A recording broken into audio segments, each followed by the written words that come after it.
Olá, queridos, sejam bem-vindos ao canal do Instituto de Teologia Logos.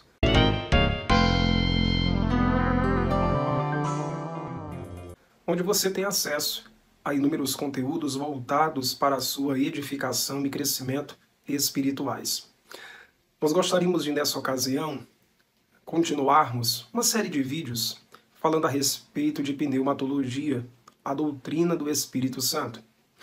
É interessante sistematizarmos a ação do Espírito Santo a fim de compreendermos de maneira mais detalhada e assim não deixarmos passar nenhum detalhe que possa fazer a diferença na nossa compreensão a respeito dele e também na importância que tal compreensão exercerá sobre a nossa vida cristã. Eu gostaria de continuar a falar com você sobre a ação do Espírito Santo no Antigo Testamento, agora voltado para duas áreas diferentes. Se analisarmos o conteúdo veterotestamentário, perceberemos que o Espírito Santo ele atuou no âmbito da revelação. O que significa isso?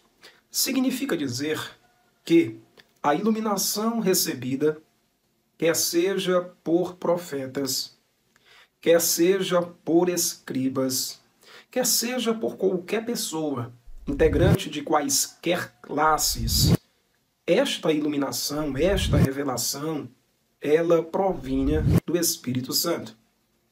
A gente precisa entender, e isto é algo básico nas Escrituras, que a revelação se dá pela ação do Espírito Santo.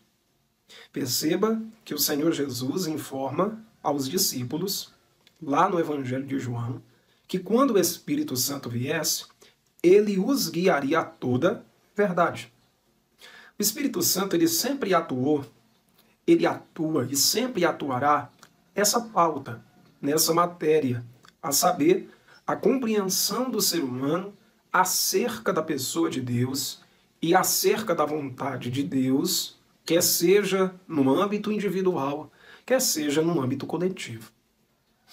Quando a gente fala sobre a ação do Espírito Santo na revelação, olhemos o que nos fala o segundo livro de Samuel, no capítulo 23 e verso 2. O Espírito do Senhor fala por meu intermédio, e a sua palavra está na minha língua. Olha só, essa declaração, que é uma declaração do rei Davi. Davi reconhece, o Espírito do Senhor fala por meu intermédio. No Antigo Testamento era muito comum o Espírito Santo abrir os olhos do entendimento de uma determinada pessoa, a fim de que aquela pessoa fosse um veículo de transmissão da revelação divina, de uma informação profética. Essa ação do Espírito voltada para a revelação, ela estava muito associada, até mesmo de uma forma umbilical, aos profetas, aos reis, que eram figuras que exerciam liderança no período do Antigo Testamento sobre a casa de Israel. O rei Davi, ele tem essa consciência de que ele era o receptáculo de uma ação, de uma revelação que partia da parte do Espírito Santo. Olha só o que a palavra de Deus nos fala no livro de Ezequiel, no capítulo 2, versículos 1 e 2. Esta voz me disse, filho do homem, põe-te em pé e falarei contigo. Então entrou em mim o Espírito, quando falava comigo, e me pôs em pé e ouvi o que me falava. A gente perceberá uma ação do Espírito Santo muito ligada ao levantamento, ao destacamento de profetas, a capacitação para esse profeta receber a revelação, bem como a habilitação para esse profeta comunicar essa revelação. Perceba que no caso mencionado aqui, em Ezequiel, capítulo 2, e versículos 1 e 2, o Espírito Santo está dando estrutura ao profeta para que ele receba a revelação. Porque a gente precisa entender que a revelação ela parte do mundo espiritual até o mundo natural. E o homem, para receber essa revelação e, sobretudo, entendê-la, compreendê-la, necessariamente ele precisa estar sob a ação do Espírito Santo. Porque Paulo nos fala, escrevendo à igreja de Corinto, que as coisas espirituais não podem ser acessadas, não podem ser compreendidas pelo homem natural, porque elas se discernem espiritualmente. O homem espiritual a tudo compreende. Perceba que a ação do Espírito Santo no âmbito da revelação, relacionada aos profetas, possibilitava que esses homens conseguissem ver, vivenciar revelações transcendentais, sobrenaturais. Aqui no caso do profeta Ezequiel, ele mesmo confessa: o Espírito entrou em mim quando falava comigo e me pôs em pé, me sustentou, a fim de que eu ouvisse o que estava sendo dito.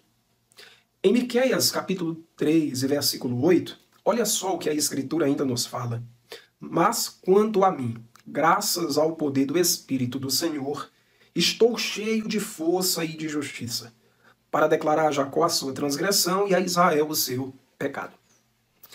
Perceba que em Ezequiel a ação do Espírito Santo é dar ao profeta a estrutura para receber a revelação, a mensagem, aquilo que ele deveria entregar. O Espírito entrou nele e o pôs em pé.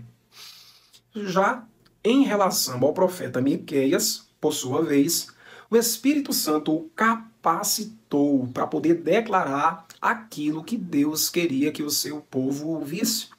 É por isso que Miqueias reconhece: o Espírito do Senhor está me enchendo de força e de justiça, a fim, com a finalidade, com o propósito de entregar a mensagem que ele quer que o seu povo ouça.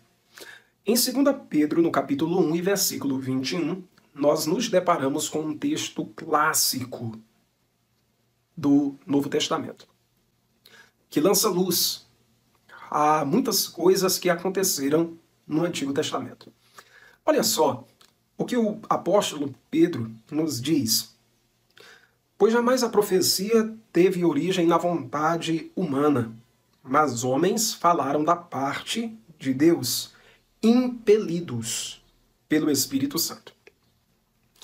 Perceba então que a consciência da igreja em relação à produção literária do Antigo Testamento pelos profetas, ou até mesmo a transmissão oral de mensagens, oráculos, juízos, promessas da parte dos profetas, tudo isso, todo esse processo, ele era impelido pelo Espírito Santo. Pedro, de maneira bem clara, ele expressa a compreensão que as pessoas daquela época, ou seja, do primeiro século da era cristã, tinham a respeito da ação do Espírito Santo no Antigo Testamento, relacionada à revelação. Era o Espírito Santo que dava estrutura para o profeta receber a mensagem, ter contato com a visão, com a revelação, bem como era esse mesmo Espírito que capacitava, que habilitava o profeta para entregar a mensagem que ele havia recebido. Perceba que o Espírito Santo exerce controle sobre todo o processo. É ele que escolhe pessoas para se revelar a elas.